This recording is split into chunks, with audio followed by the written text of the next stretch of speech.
Okay, so the third noble truth, the noble truth of cessation of suffering and its origins, specifically refers to what happens in the mind when we generate the direct realization of emptiness. So it's not to reach that point, one needs to have a correct intellectual comprehension of emptiness, which opposes the mistaken conceptions and mistaken ideas of ultimate reality of emptiness. And then still that correct intellectual understanding of emptiness, even when the mind is single-pointed, perfectly concentrated, still there's an element of mistake. Because when we have an intellectual understanding of something, we call that a conceptual mind. A concept which means that we have an idea of the object of that consciousness. So if we study emptiness and we get a correct intellectual understanding of emptiness, there appears in our mind a mental image, this personal picture of emptiness. Now that is not emptiness. That is our idea of emptiness. Emptiness exists. Emptiness is an existing phenomenon. It is which is the ultimate nature of all things, not just the self, but whatever exists has the quality of being empty, existing inherently or truly or in its own right. So when we gain that intellectual understanding, even though it's correct, the element of confusion is that we confuse our idea of emptiness, our conception of emptiness, with emptiness itself, with the actual phenomenon of emptiness. So we need to go even further in our meditation and break through our idea of emptiness and have what we say the direct awareness of emptiness itself, to directly perceive emptiness. Then there is no idea, there's no mental image of emptiness appearing. Emptiness is appearing to that wisdom consciousness. The intellectual understanding, even though correct, did not have the power to eradicate the levels of ignorance, the self-grasping ignorance. It's only the direct experience which has the power to bring to an end the obscurations or the levels of ignorance. And there are many levels of ignorance. First there's intellectual obscurations. We talked before about belief in a permanent, partless and independent self. So that belief is a mistaken idea of emptiness. It is an intellectually acquired idea. It is something which we've learned. Some teacher has taught us that there is a soul. Each person has a soul which is independent. It doesn't have parts. It's just a single entity. And it's permanent. It doesn't change moment by moment. It remains the same. So that is a belief, a mistaken belief. And that exists in the mind of those who have acquired that mistaken belief. Then there are innate mistaken conceptions. So we're born with the mistaken self-grasping conception, the idea, because we died with it in our past life. And we had it existed, that mistaken conception obscured our mind, not just in the past life, but in every life going back without beginning. Our mind has always been obscured by the innate misconceptions of the self to exist inherently in its own right, independent of anything else. And of course there's an appearance. Because it's a conception, there is a mental image of an I who exists in our own right. And ordinarily, because we have this mistaken conception, the seeds of the mistaken self-grasping conception, when we experience things in this life as a habit from past lives, there's a fault, an acquired fault in our mind or an inherited fault in our mind, is that our own self, when we think I, there's a wrong appearance of a truly existing I to that thought.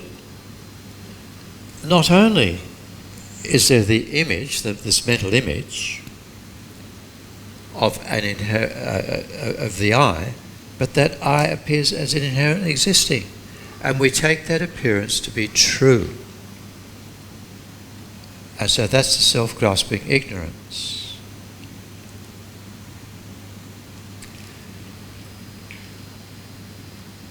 In more detail, whenever we think I, like say somebody says, rings us up and says, can we meet at such and such a shop and have a coffee together? We say, yep, I will meet you there at 10 o'clock and we'll have a good talk.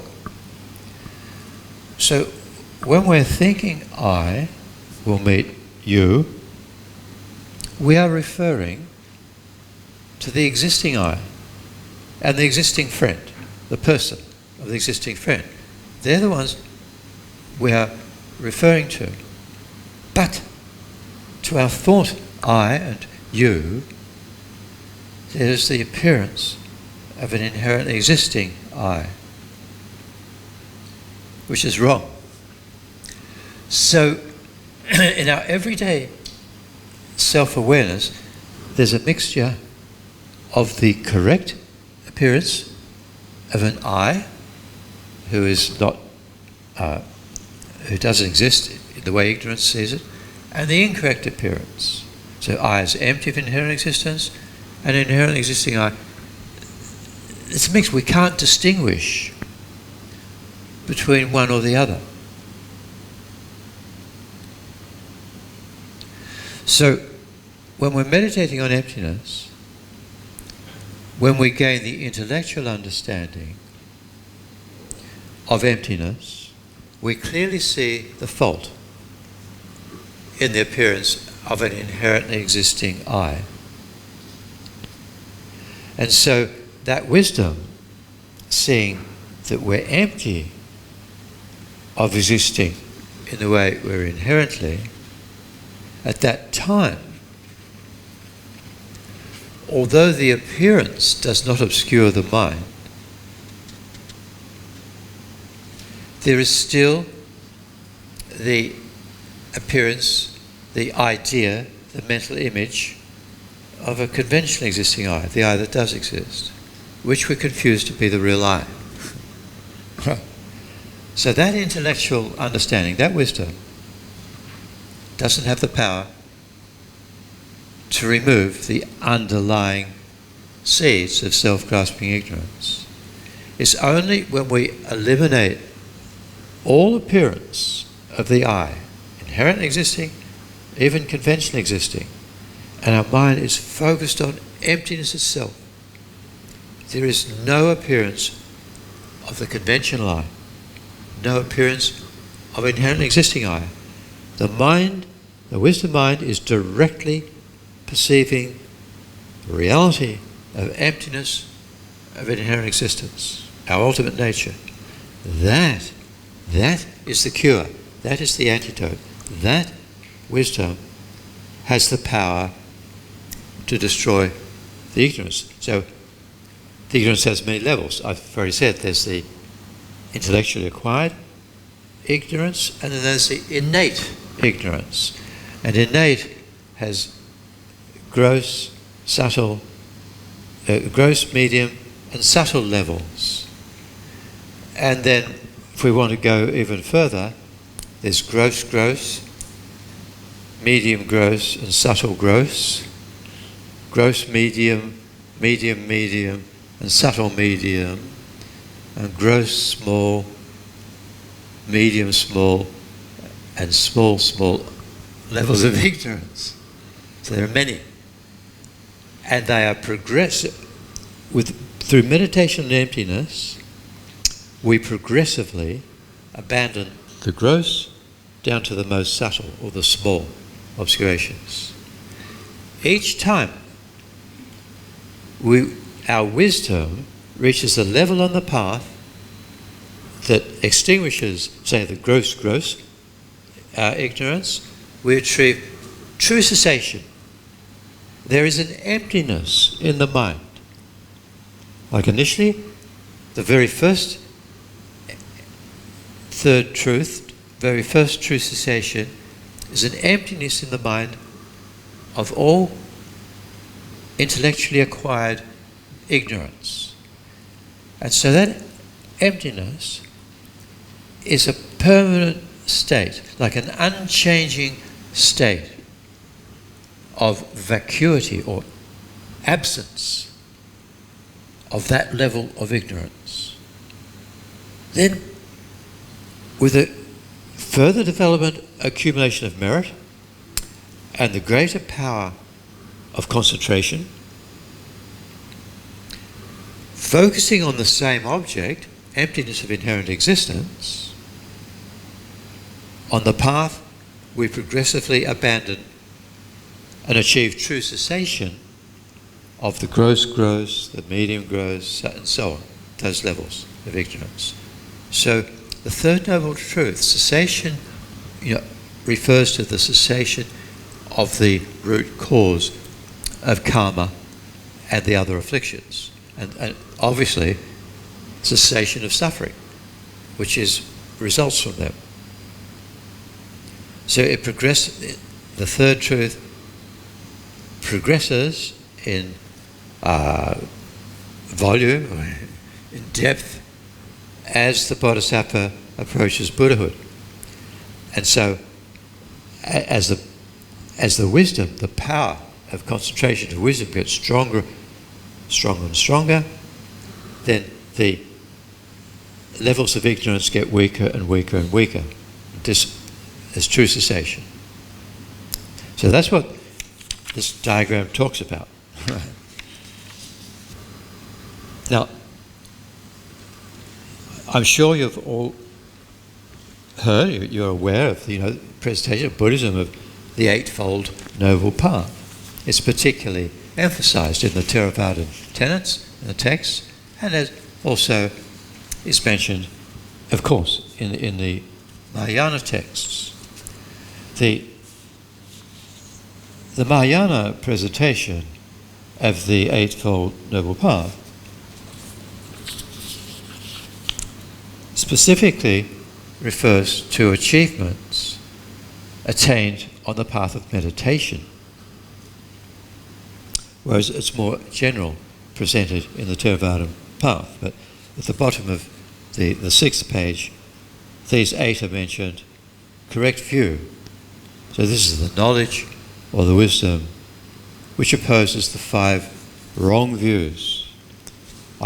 We didn't talk about them, but the 5 wrong views or afflicted views are on page 5. They belong to the 6th group of 6 root afflictions. And they are the view of the perishable group as a real iron mind. The perishable group refers to the body and mind. The group of 5 aggregates. They're perishable because they're changing moment by moment. So this is the afflicted view, or the mistaken view, that observes the I and mind of one's own continuum of body and mind, and holds the I to be intrinsically existent. When we say I and mind, this wrong view refers to self-grasping of person, of one's own person, to exist truly. Now, clearly, when we think I, we're referring directly to the person, to one's own person. And so there is the conception that I exist inherently.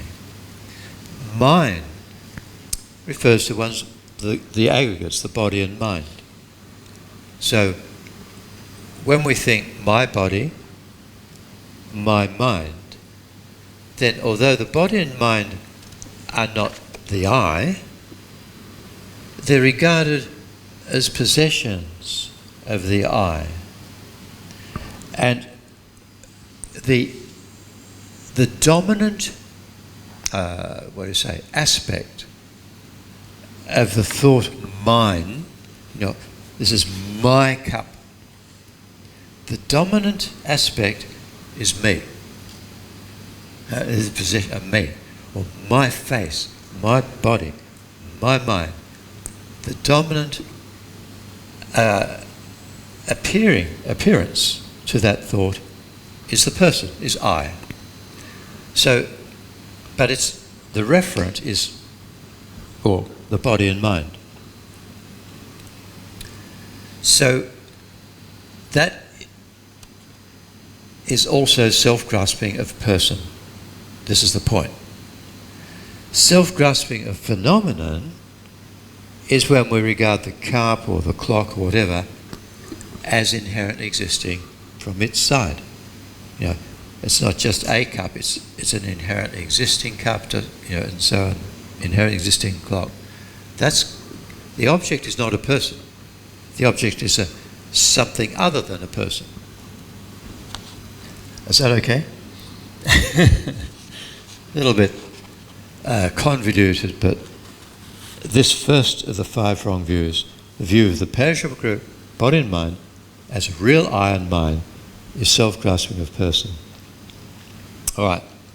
Extreme view then regards the person or the I or mind of one's own continuum and has the conception that the I is annihilated at death. It's totally end of the line. There is no continuum whatsoever. Or, that's one extreme. The other extreme is that the inherently existing I that we conceive exists forever into the future. It is the same me, unchanging, inherently existing me, who's going on to the next life, or will go to heaven or go to hell. Same continuum. That is also extreme. Buddha taught that the person who exists is merely exists by name, merely exists as imputed upon the body and mind. That you have this basis, a functioning body and mind which functions as a human being. So there's this functioning entity, a combination of body and mind, which, when we think of mind, there's automatically the thought I. So I is merely labelled upon the body and mind. There is a person of this life who functions, who is born, who eats, drinks, sleeps, grows up, is educated, gets sick, and so on. That is the person identified by the name given to us by our parents. And so we validly exist at the conventional level. We sign our signature. That's good enough for checks and various legal, how do we say, identifications of the person is our signature, and then our signature plus a photograph. And now they're going more, aren't they? Fingerprints, eyes, even our chromosomes identify the person. But the signature is not the person. Photograph's not the person. The face, which is photographed, is not the person. The chromosomes are not the person.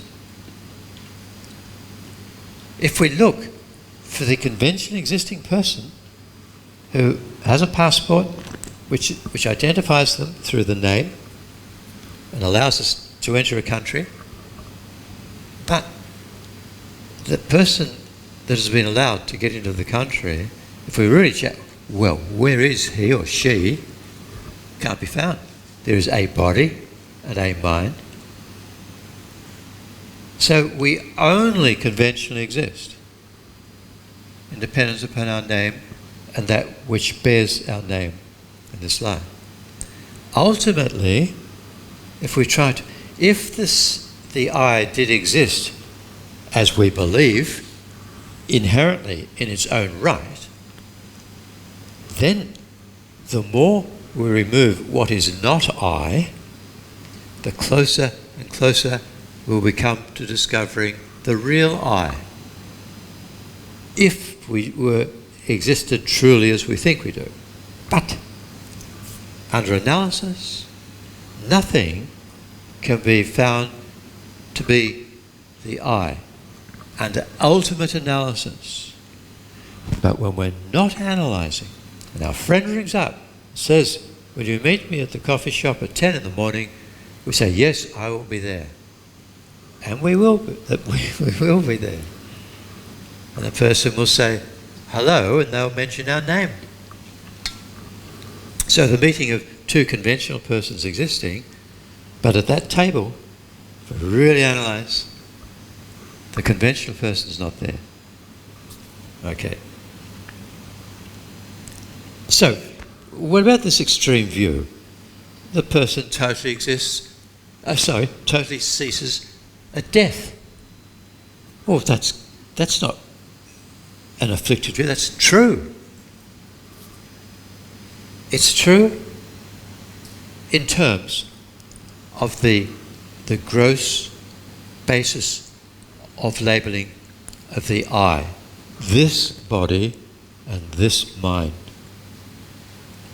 Only this body and this mind, the combination, can be correctly identified as me, the person of this life. And when we die, the body, ashes to ashes, dust to dust, completely disintegrates. The mind becomes completely subtle and separates from, there's no longer a suitable combination, a combination of body and mind suitable to bear my name. So the person of this life ceases. However, within the body and mind, there is the most subtle mind and the most subtle form or body or wind energy at the centre of the heart, which at death is all that remains alive. There is subtle consciousness, clear light consciousness, and that mind bears all of the seeds of both our disturbing emotions and our constructive emotions. It bears the seeds of our memories of past lives. It bears the karmic propensities that haven't yet ripened.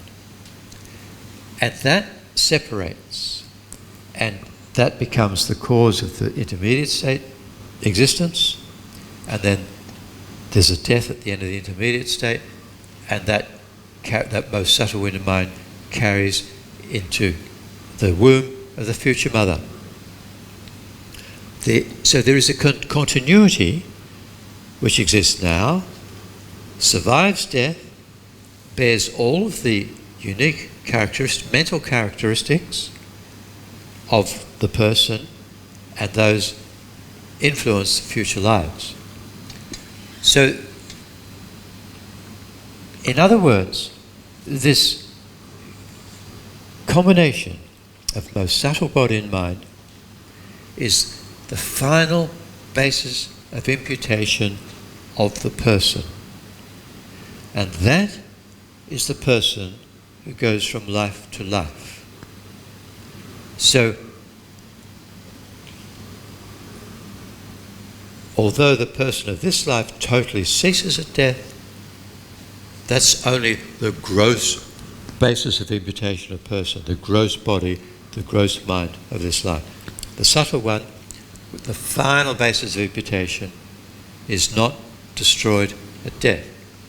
And that too came from beginningless past and will go on endlessly into the future. But you see, during life, what we can do, if we practice the path, we can progressively extinguish the seeds of the afflictions born upon the most subtle mind and wind, the mere I. And so it's changing moment by moment because it's physical, the wind, and it's mental, the awareness, the clear light awareness. So it's changing moment by moment.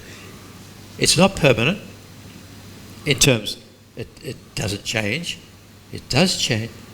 And the whole point of practicing Dharma with our gross bodies and minds is that during it, in meditation on emptiness, we can progressively eliminate the seeds of the afflictions from the continuity of clear light, wind and mind, so that mere I approaches the point where it's suitable to be called a Buddha. And there's true cessation.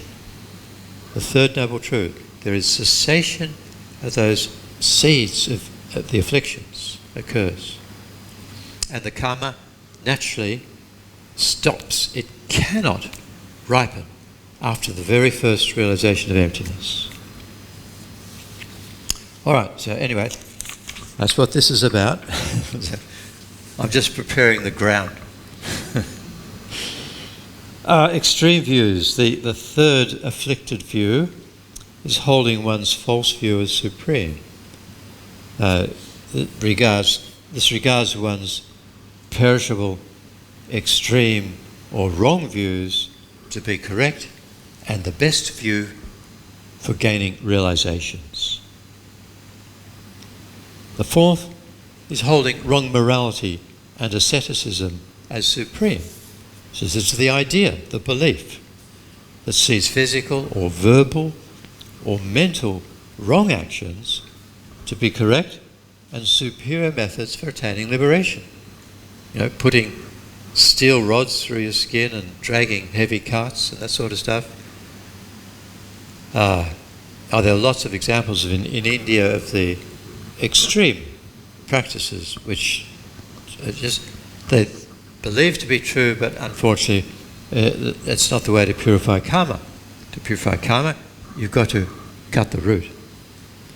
And wrong view is not just not knowing, but it's a strongly held, intellectually acquired, mistaken idea that denies karmic cause and effect, denies rebirth, denies the three jewels, and so on. So when we talked about karma, we mentioned the depth of wrong views. It's pretty powerful. Okay, so we're going back now to the Eightfold Noble Path at the bottom of page 6. So correct view refers to view is knowledge, wisdom, which opposes those 5 wrong views. Correct realization refers especially to the wisdom that analyzes and realizes subtle emptiness. in that small bit above that, you can see that the emptiness of a permanent, partless and independent self and the emptiness of self-sufficient and substantial self are gross levels of emptiness. They're correct, but they're more gross compared to the subtle emptiness, the emptiness of inherent or true existence. So correct realization realizes all three levels of emptiness and teaches them without mistake. Correct speech, first of all, refers to verbal vows of restraint against wrong actions, vows taken by laity or by monks and nuns. So, verbal vow. When we take a vow, if we take refuge, we take the refuge vows, or if we take the levels of ordination of monks and nuns, it is essential to verbally recite those vows, following upon the master, the initiating master who's bestowing the vows. That verbal action is the creation, from the Prasangika point of view, that creates a subtle change in our body. There is a physical change resultant upon the verbal recitation of vows. That change is not visible to the eyes. It is visible to mental consciousness, clairvoyant mental consciousness. So, a realized person who has clairvoyance, they will know whether we have vows or not. If we've broken our vows, then that subtle change is gone.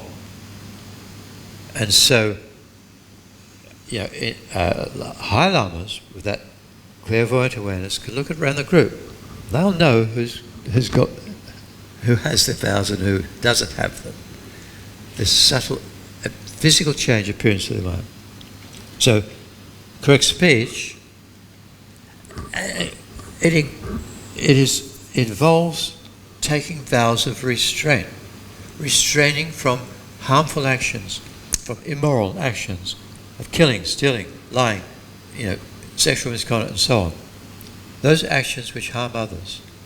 This is so important because this is the foundation of the spiritual path, to have restraint from harming others.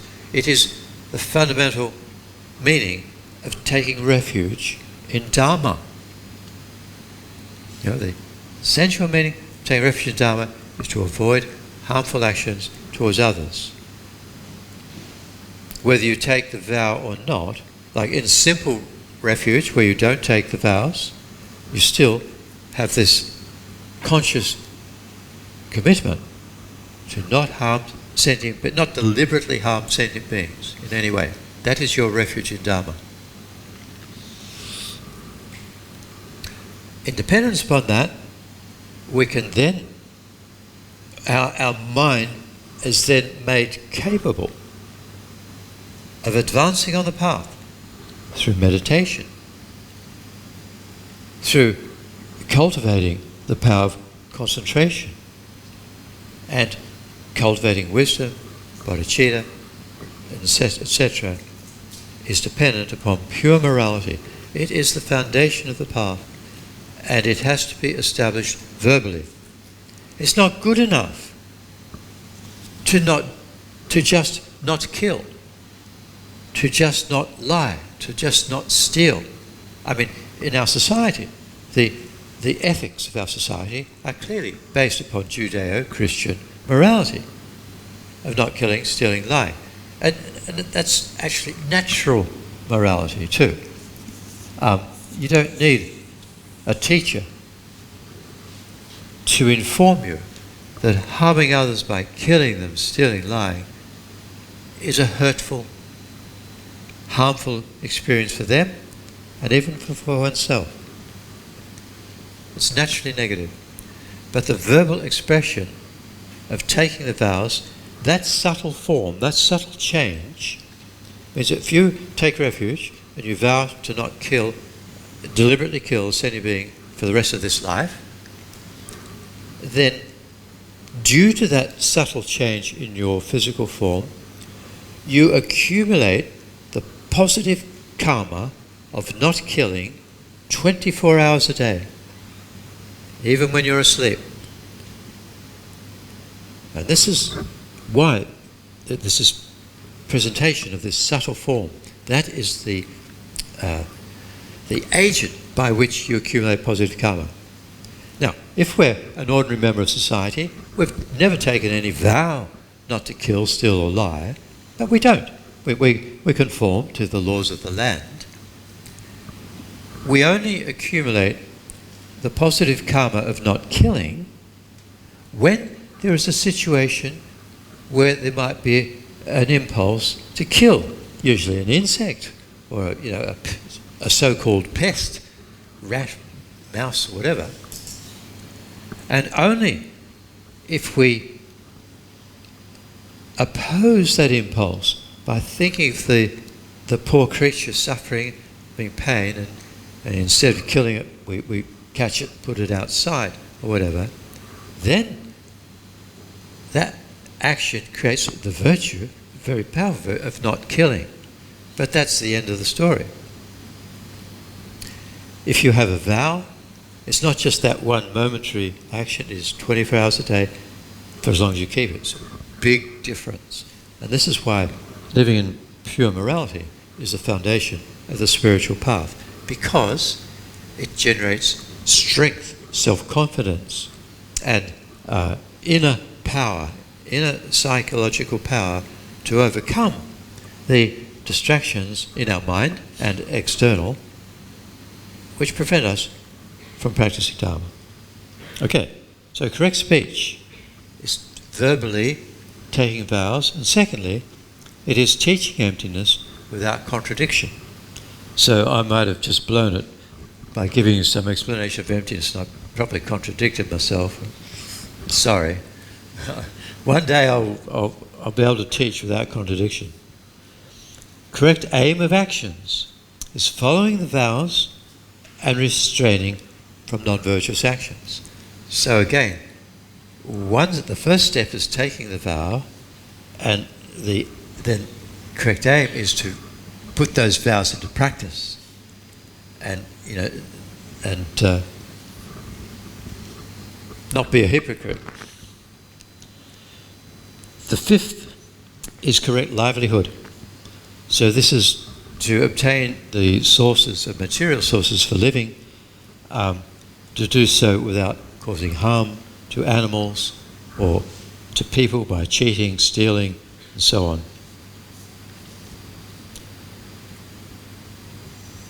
Correct effort is having strong enthusiasm for engaging in virtuous activities and maintaining those virtuous activities, not reaching a point where I think, I've done enough, I can take a break now, I deserve a holiday, but continuing on and also continuing to abandon non-virtue. Correct mindfulness is maintaining mindfulness upon the virtuous objects of meditation throughout the day, not just when you're sitting on your cushion, but to consciously keep your mind focused on virtue throughout the day and even when you're dreaming. Correct concentration is generating single-pointed concentration on your virtuous objects of the path of meditation. All right, so that's a general presentation of the Eightfold Noble Path. Now, specifically in this chart, there is a presentation of the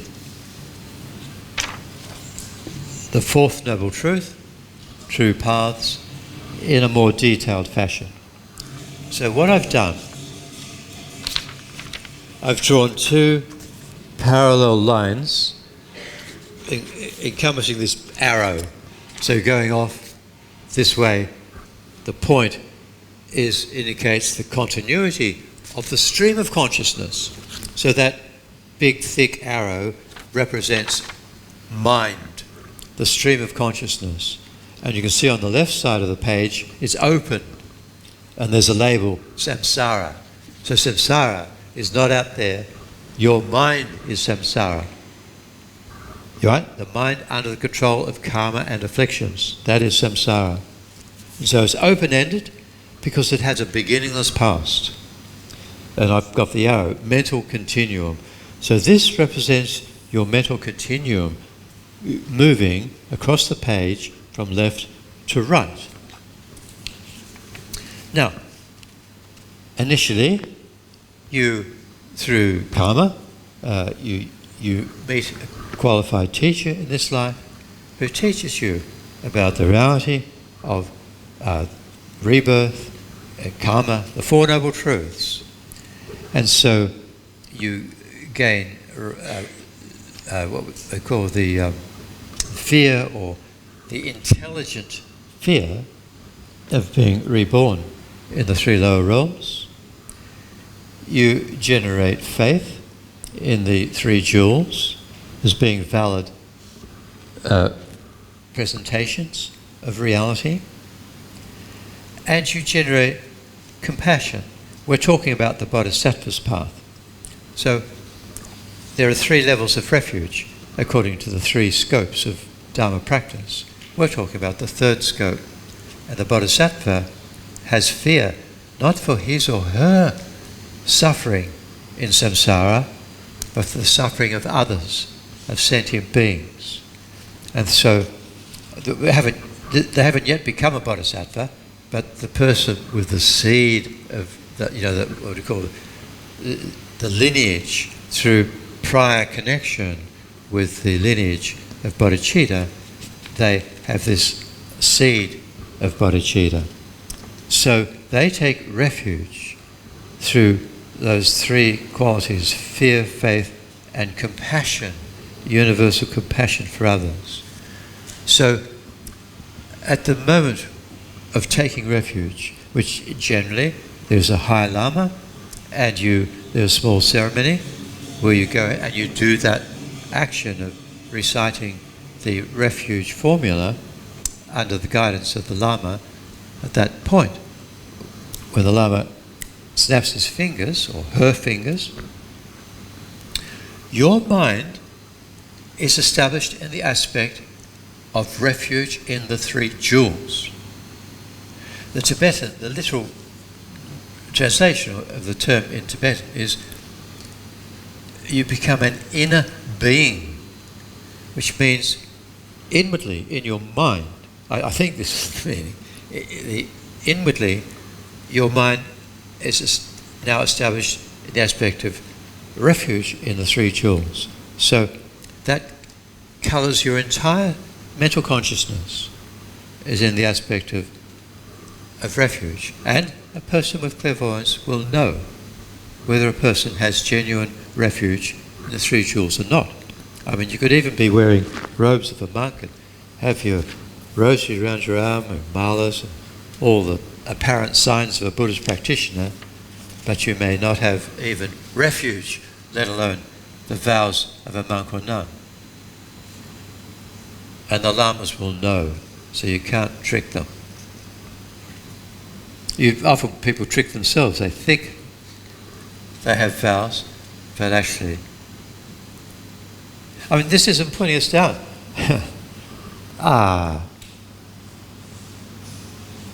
Yeah, I think I can say this. We all say, I've received tantric initiation, tantric empowerment. Yes? Well, we have attended a tantric initiation. And we've been given permission to do the meditations by a very compassionate Vajramaster. But to actually have the empowerment is very, very rare. Nevertheless, it's important to attend empowerments as one's understanding grows more and more to the point where you can do the required visualization and meditation during the empowerment on the basis of at least intellectual clear understanding of emptiness, bodhicitta and renunciation. Then there certainly is an imprint on our mind, and we are given permission to do the meditation. But whether you see, the point is to actually receive a highest yoga tantra initiation, you will become a Buddha during that initiation. Right? So that's the actual. So there's a whole spectrum of blessings and initiations established on a mind stream before that. Do you see what I mean? Okay. So our mind is now in the aspect of refuge. So we receive more teachings and we meditate on the three basic aspects: renunciation, bodhicitta and wisdom. And at the same time we cultivate our powers based upon the initial morality established through refuge. We accumulate merit. We accumulate a vast amount of merit, and on the basis of morality and merit we train our mind in concentration, in meditation. Up to the point of achieving, you go through the 9 stages of mental development, up to the point of single-pointed concentration. Then, which means we can remain focused upon the object effortlessly as long as we wish. Incredible power of concentration. That's not enough. On top of that, we have to generate jine or karma binding.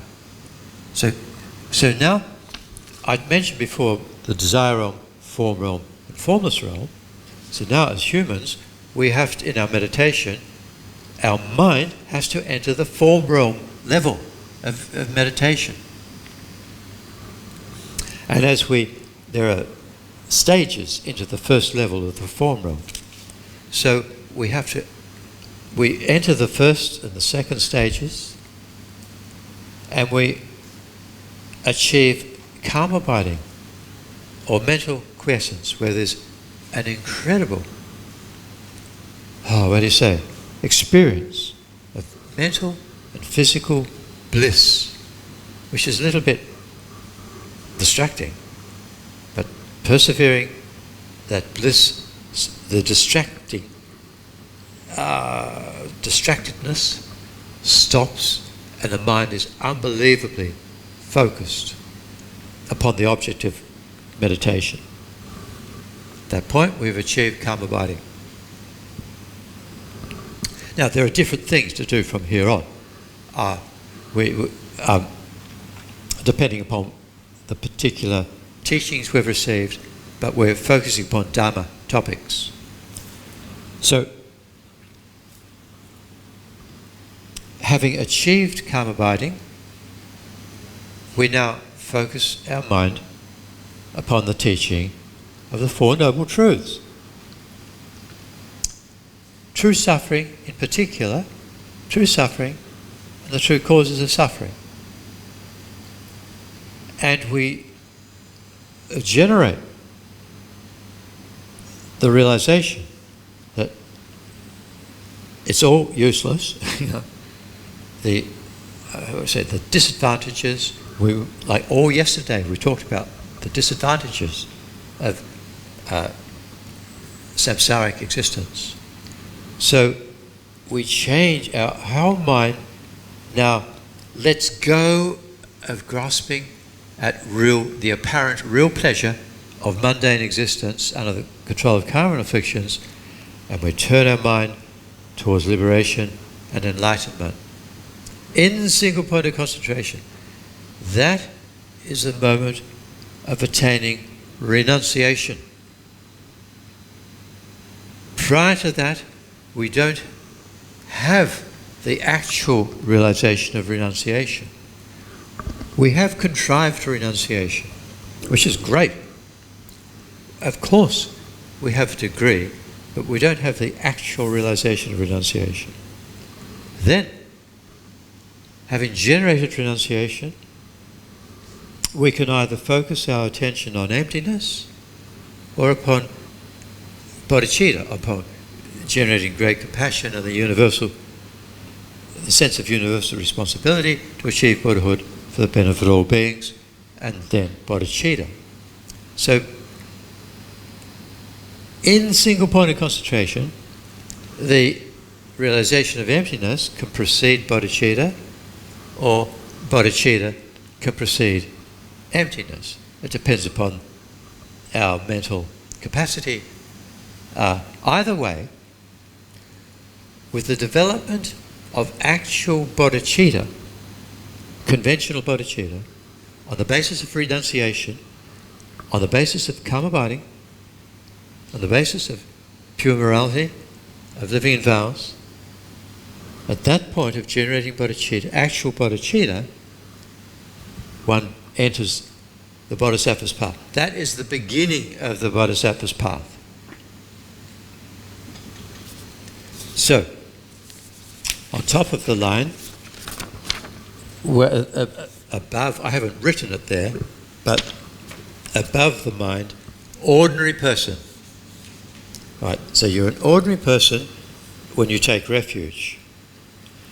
Then, when you generate actual bodhicitta, you can see there's a line down there.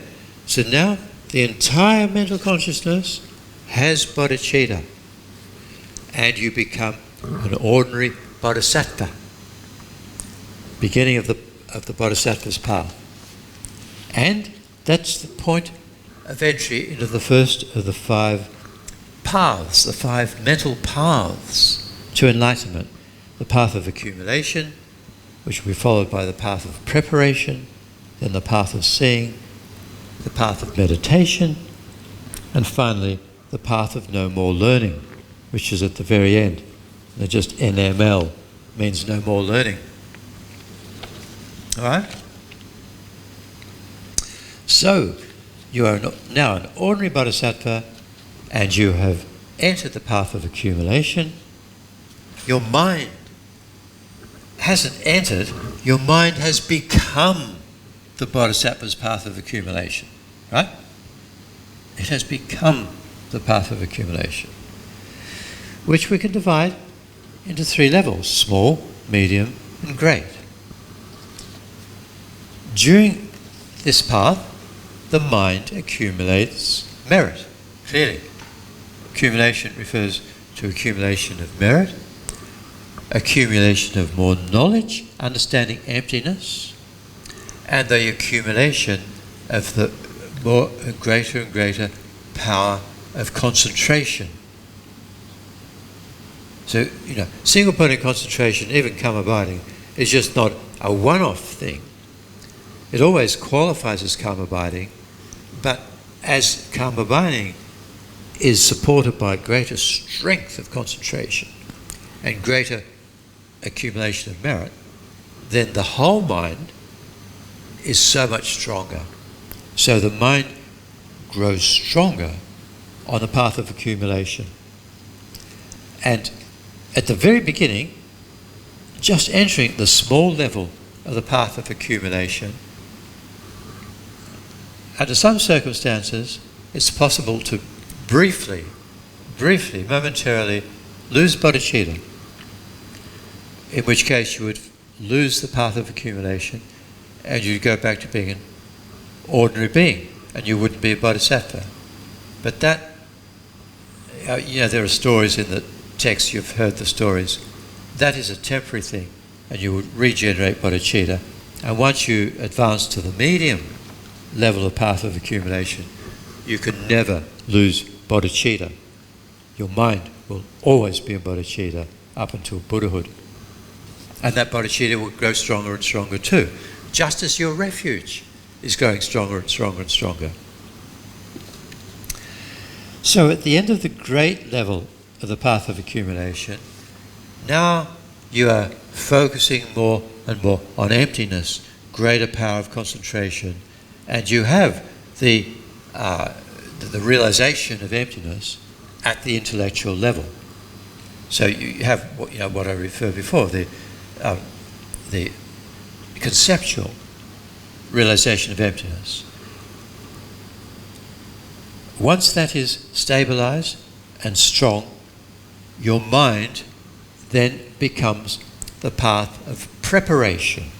That's the path of prep. So your whole mind is path of preparation, and this remains preparation to realize emptiness directly. So similarly, there's accumulation of merit, there's accumulation of greater power of concentration, and greater insight into emptiness. And so it has 4 levels: heat, peak, patience, and HMD, which means highest mundane Dharma. Dharma with a small d, meaning phenomenon.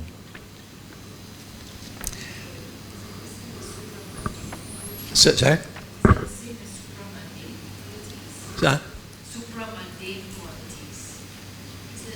Oh, supreme mundane quality. Yeah, it has many ways of calling it, but highest mundane Dharma or supreme mundane. Yeah, quality. Same. Yeah. So heat, because as you're getting close to a fire, it gets warmer. So the fire is the wisdom directly realizing emptiness. So you're getting warm. You're going to burn up the afflictions. And peak is getting higher and higher. Patience or forbearance is at that level, the 3rd level of the path of preparation. Literally, the texts say at that point, the bodhisattva can never ever be born in the 3 lower realms. But in the personal teachings of Geshe Japa Tekchon, once you reach the medium level of the path of accumulation, it is impossible to be born in the 3 lower realms.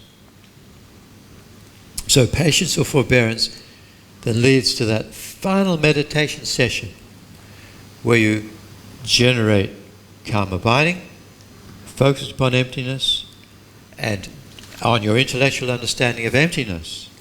And that meditation is so powerful, supported by so much merit, that you finally dissolve away your idea, your mental image of emptiness, which is correct, but it obscures realizing emptiness as it is, not your idea of emptiness. And you achieve the wisdom directly realizing emptiness.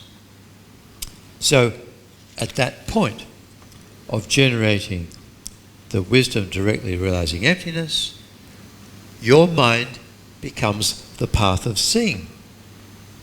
And these hatched lines that I've drawn, the first ones with the lines going downwards is called the uninterrupted path. So you have entered the uninterrupted path of the Bodhisattva's path of seeing. Uninterrupted because that concentration is not interrupted by the intellectual obscurations to liberation, or the acquired ignorance, the acquired obscurations to liberation. At the end of that, it's only a short time, of that uninterrupted path, you achieve the first true cessation, the first aspect of the 3rd Noble Truth. There is true cessation of the intellectually acquired ignorance, those mistaken views which you learnt during this life. They cease. And so immediately your mind becomes the liberated path of the Bodhisattva's path of seeing. Right. And when you rise from that meditation, then the blank spit is still your mind. Your mind becomes the post-meditational wisdom. So the Bodhisattva who's just entered the path of seeing has,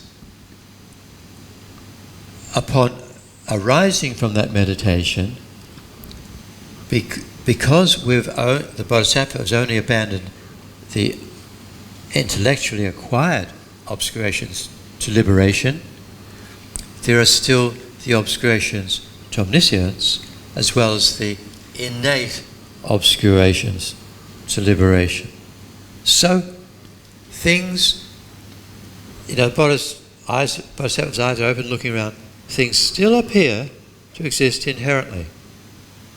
But the Bodhisattva knows that is an illusion and does not grasp that appearance to be true. So several things have happened.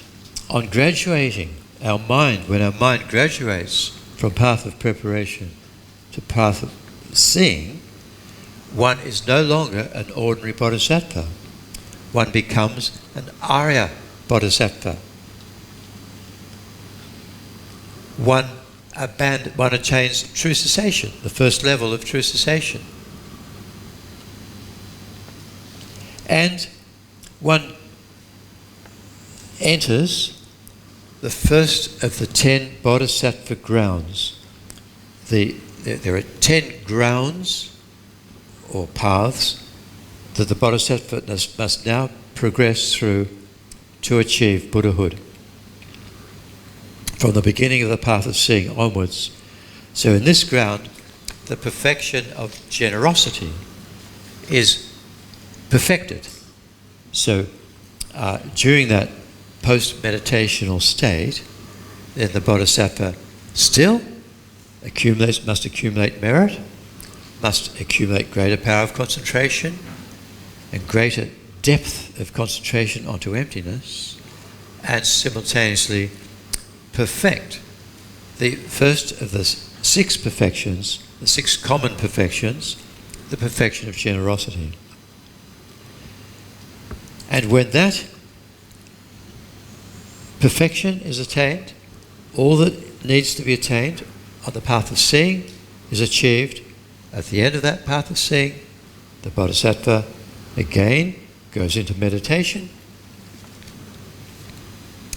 and reaches the point where the wisdom directly realizing emptiness is so powerful that it can now abandon the gross innate obscurations to liberation, the gross afflictions. And so there's another uninterrupted path occurs at the beginning of the next path, the path of meditation.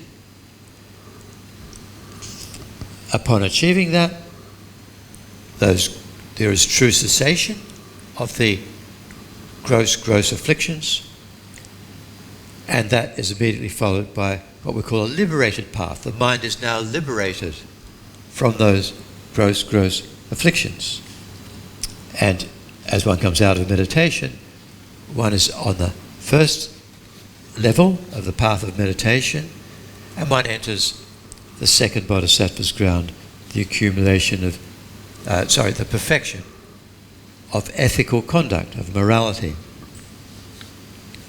So underneath, now you've all heard the teachings that it takes a bodhisattva a minimum of 3 countless great eons to achieve Buddhahood. So, the first countless great eon, the collection of merit, began upon becoming a bodhisattva, as you see, and it is completed upon entering the path of meditation. So, it didn't happen very quickly. A countless great eon is a vast, enormous amount of time, and you're being reborn again and again and again, accumulating merit until you reach the path of meditation. So, similar sequence of events. For the next 6 levels of the path of meditation, one completes progressively achieves the perfection of the perfections of patience, enthusiastic perseverance, concentration, wisdom, and method. So now we're 2/3 of the way along the path of meditation. We've reached the 7 bodhisattva ground, and there have been many uninterrupted paths followed by liberated paths as the bodhisattva graduates from one of those sub-levels to the next. And during that time, all of the innate obscurations to liberation are about the afflictions. So not only is there gross ignorance, medium gross ignorance, subtle gross ignorance, but there's gross attachment, medium gross attachment, subtle gross attachment, and anger, and so on and so on.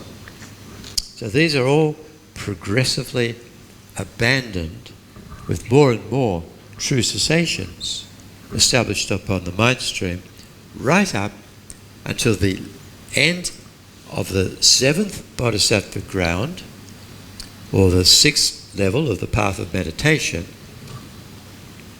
when the final, most subtle obscuration to liberation is abandoned at the end of that 7th stage, and upon achieving the liberated path of the 7th level of the path of meditation, the bodhisattva has now abandoned all obscurations to liberation and has achieved the bodhisattva's nirvana, the bodhisattva's state of arhat. One is still an Arya bodhisattva, but that's not the end of the line. One has completed the 2nd countless great eon during that time. So we've only got 1 countless great eon to go. And that's the minimum time, don't forget. It could be longer. So towards the end of the path of meditation, there are a final 3 bodhisattva grounds to be progressed upon at the 7th, 8th, 9th levels of the path of bodhisattva's path of meditation. So the bodhisattva's main purpose has been to abandon the obscurations to omniscience, OO. Now these are not afflictions. They're not, the obscurations to liberation are the afflictions. But these are not afflictions. They're neither mind nor form. They belong to the category of phenomena which are neither mind nor form. They're changing, but they're not mind or form. And they manifest as there's still the appearance of inherent existence to the mind when you're out of meditation. Clearly that appearance isn't there when you're on the uninterrupted, liberated paths, because you're focused directly on emptiness. But when you come out, there's still this subtle appearance of inherent existence. And those are the obscurations to omniscience, the obscurations to becoming a Buddha. So they have to be progressively abandoned on the 8th, 9th and 10th bodhisattva grounds. And there are 10 perfections. Normally we only talk about 6, but there are actually 10. So on those grounds, one achieves perfection, completion of the perfection of prayer, of power, and of wisdom. And so that takes another countless great eon. Even though the bodhisattva is an arhat, has nirvana, has no afflictions, still another countless great eon to accumulate the merit, the power of concentration, to abandon those most subtle obscurations to omniscience. So it's only when, after another countless great eon, the bodhisattva enters the final meditation and generates an uninterrupted path, which is the antidote to the most subtle obscuration to omniscience and that is extinguished, and the path of liberation is now on the path of no more learning. The mind is now omniscient, and the person is no longer an Arya Bodhisattva, the person is now an Arya Buddha. So, liberated from the most subtle obscuration to omniscience. And that's an arrow, because that's the same mind stream that began with samsara. So this is how we destroy samsara. And that will continue endlessly into the future, working for sentient beings, effortlessly helping sentient beings. So what is the most subtle obscuration to omniscience? Any idea? It's an appearance of inherent existence, right? But of what? All right. Of what? Yeah, it is a phenomenon, but what phenomenon? Okay. This is where highest yoga tantra comes in.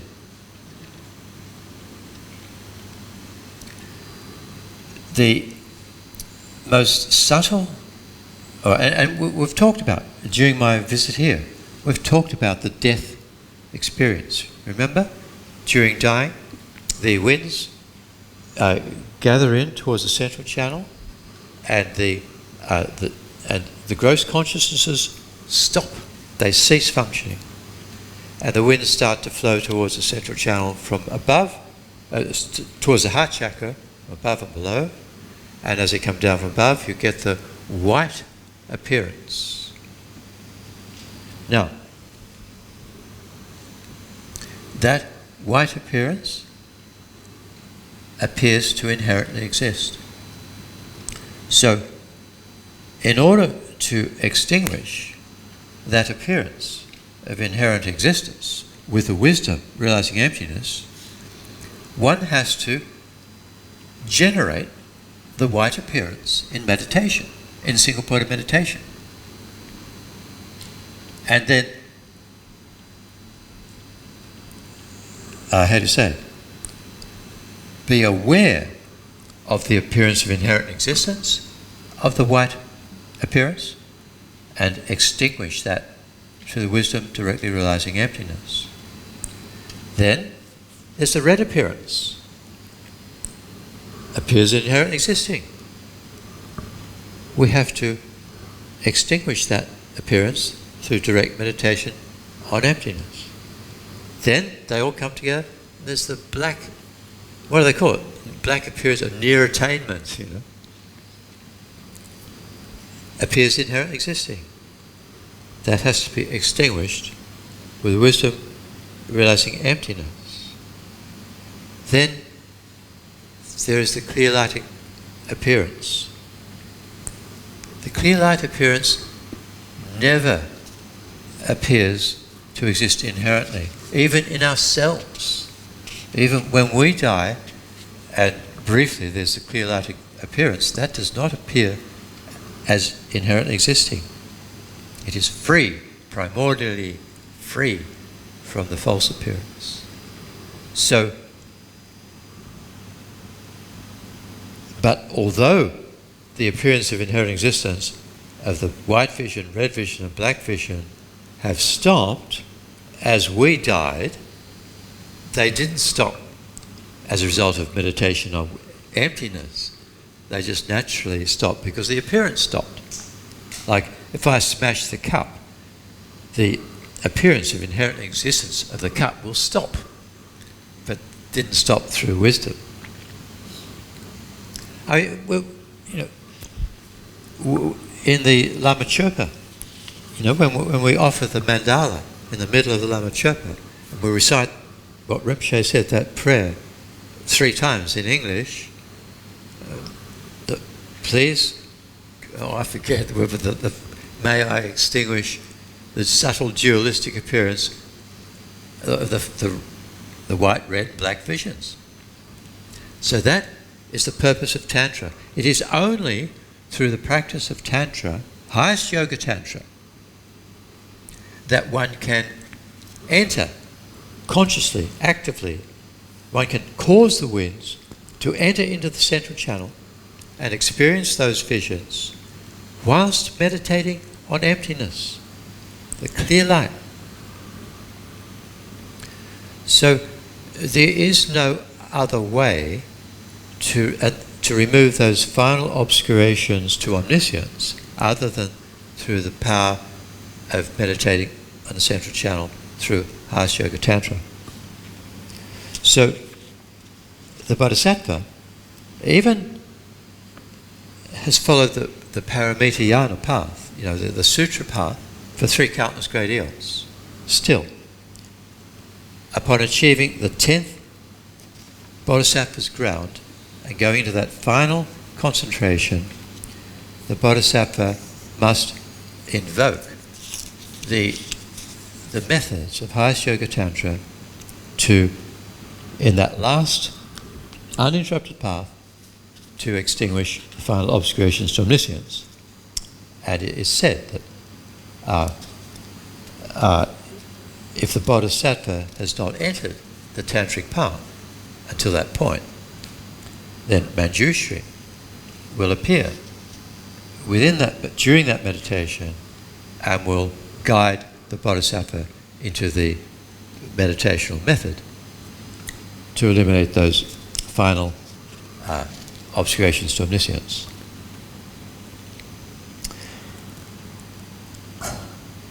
From then on, the Arya Buddha, omniscient mind, remains in the clear light. It never becomes gross again.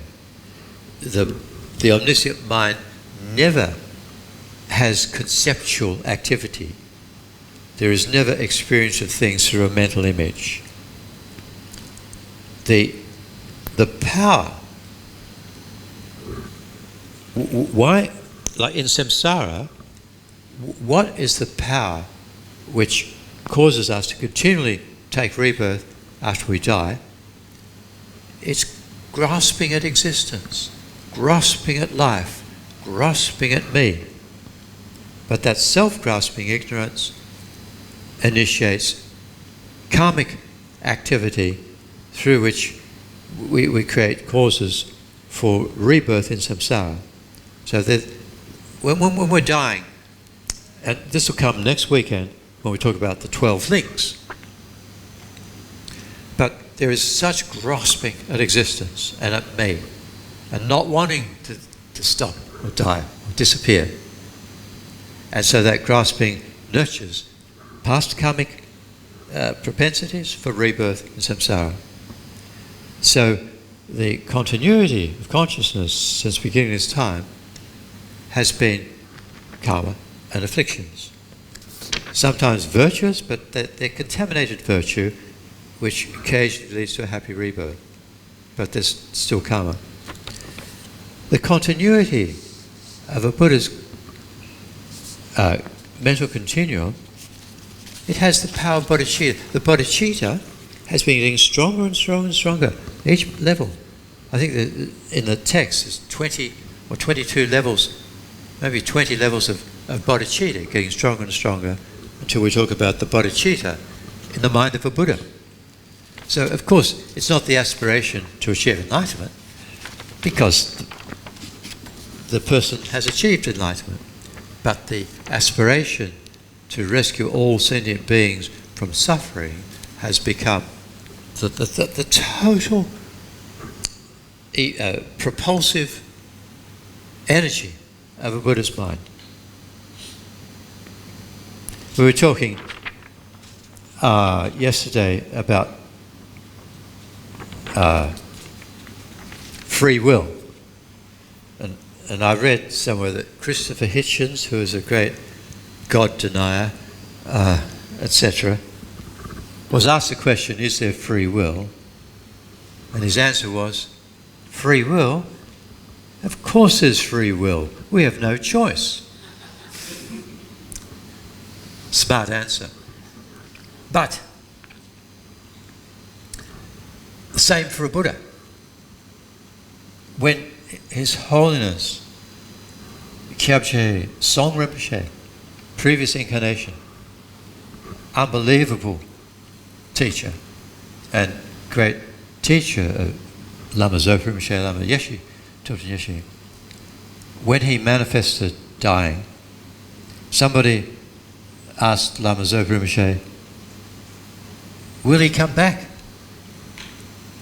Lama Zopa Rinpoche looked at this person with disdain and said, will he come back? He has no choice because of his bodhicitta. He promised. Bodhicitta is the promise to rescue all sentient beings from suffering until there's no more samsara, if there is such a thing. So the Buddhas have no choice but to be there for sentient beings in any way where they can communicate. So even Buddhas, from that point of view, don't have free will. Yeah. You asked what was the subtle obscuration. Most subtle. Subtle to be removed at. Obscuration to omniscience. And so is the answer subtle dualistic appearance? Yeah, well, the subtle dualistic appearance, or the appearance of inherent existence of the black vision. That's the most subtle. And then the red vision and the white vision are pretty close to that. So those are the last three subtle obscurations. Anything else? Yeah. In the diagram, you have each ground. Yeah. And then we start with the liberated path, that is white. Start with. Liberated path of single-pointed. Oh, up here the Each ground. well, it starts with the uninterrupted path, which becomes a liberated path. Yeah. I mean, the second, third, fourth, they always start with uninterrupted. Yes. Liberated path, then you have a white column. That's right. So the So what is the white The- column meaning? sorry. Okay, you have the liberated path, and you have the white column. Yeah. You have the uninterrupted. Yeah. So I've always wondered, what is that white column? That is the post-meditational wisdom. That's when you arise from that special concentration where you entered each level of the path. And so you see, the post-meditational wisdom is long. I mean, you can't proportionately mention it here, but there's a countless great eon, or two countless great eons. So it's a vast duration of time. The uninterrupted paths, the liberated paths, are just brief moments, incredibly brief. Mostly it's the post-meditational wisdom.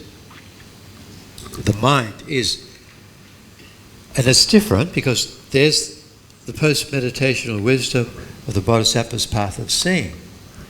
And then there's the post-meditational wisdom of the Bodhisattva's first level of path of meditation.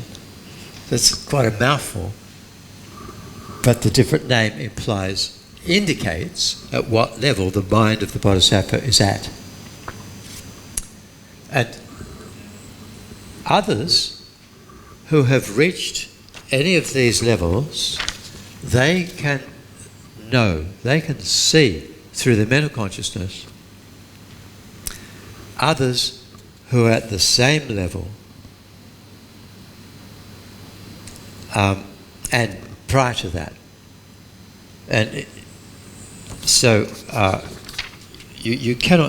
they cannot see the level of that a person who's beyond them, but you can recognize a person who has the same level of realization that you have.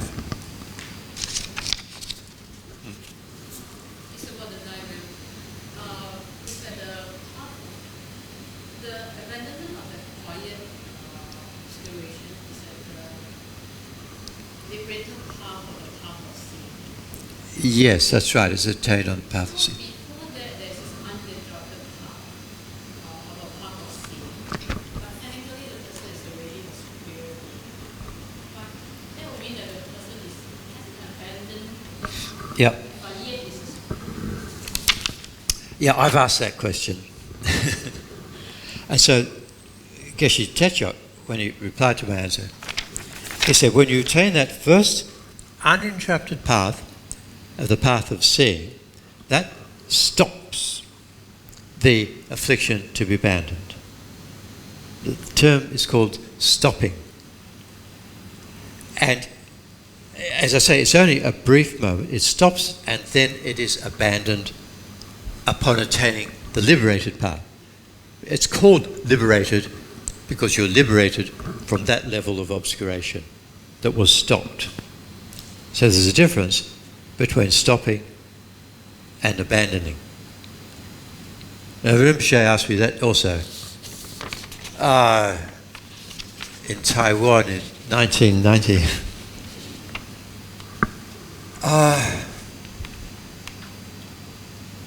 I may have even asked the same question, I think. But I was talking about the 12 links. And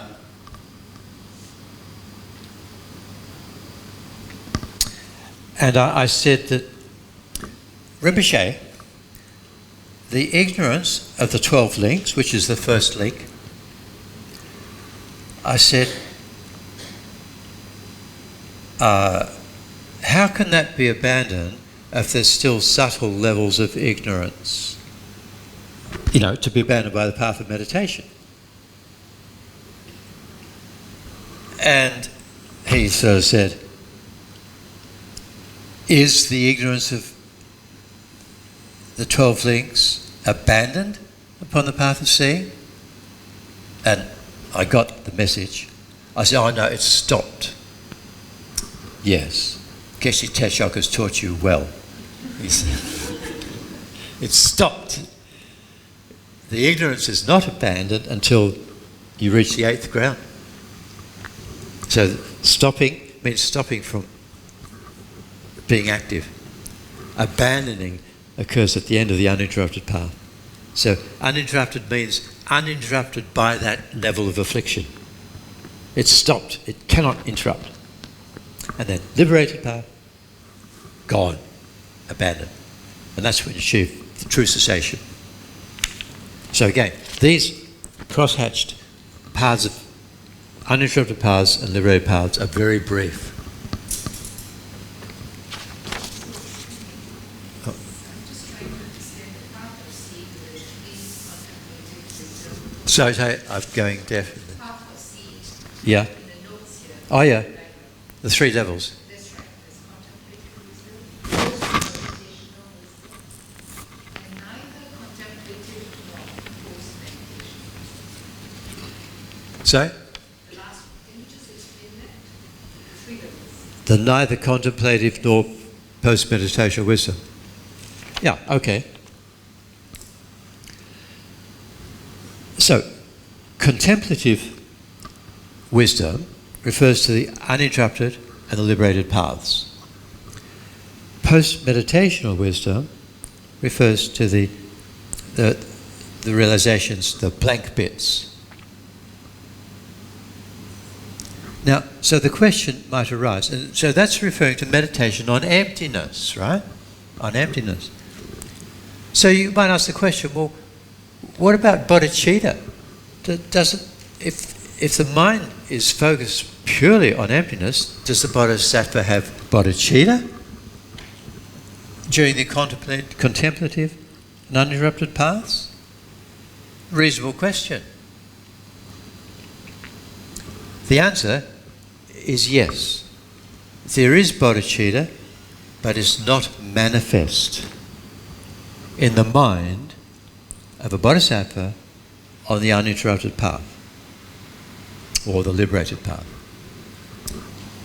You see, bodhicitta, the focus of bodhicitta is enlightenment, your Buddhahood, for the benefit of beings. So your mind can't be focused on both emptiness and Buddhahood. The mind can only have one object of single point of concentration at a time. So the query is, does bodhicitta not exist? But yes, it does, in a non-manifest form. Yeah. Apparently, in practice, higher student control, you can manage to get enlightened in 3 years. But for Bodhisattvas, they entered the first ground. You no longer can enter the. I was told that you no longer can go in the tantric path to achieve enlightenment in like 3 years. But yes, you go through the 2 common grounds. The Bodhisattva who has entered the first ground, you say? Something like that, yeah. And is on the path of seeing. Those devils, they cannot go in the tantric path anymore, but they have to go through reason for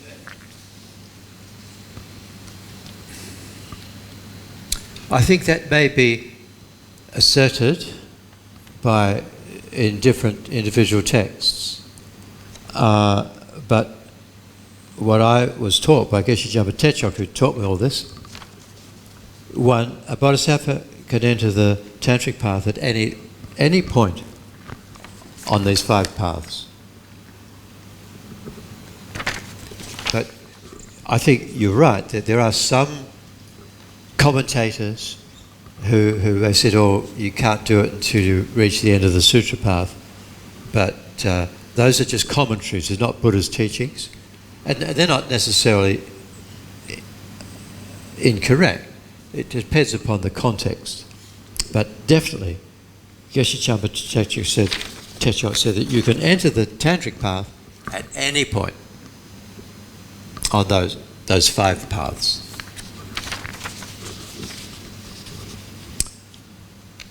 Okay, I hope I haven't overwhelmed you of this subject of Salam, of grounds and paths, takes 6 months to study. When it's taught. But as we were talking about the true path, and this is the true path, at least look, you've got, and I know some of you have had teaching before, so it's not totally new. For those who are completely new, you probably can't wait to get out of here. Sorry, but it's worth it. It's worth it.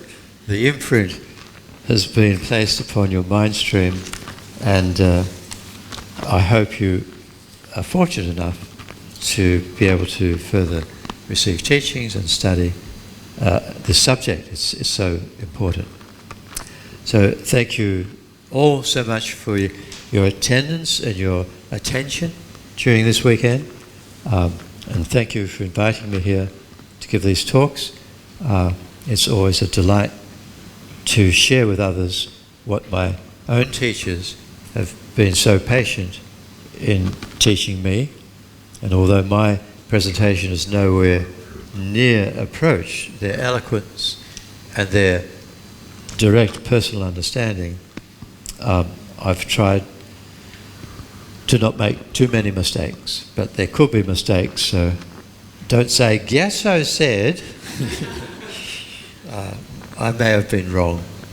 So let's dedicate all this positive energy to all sentient beings by thinking that may I quickly achieve all 5 paths of the Bodhisattva up to enlightenment, so that I can guide all sentient beings out of suffering.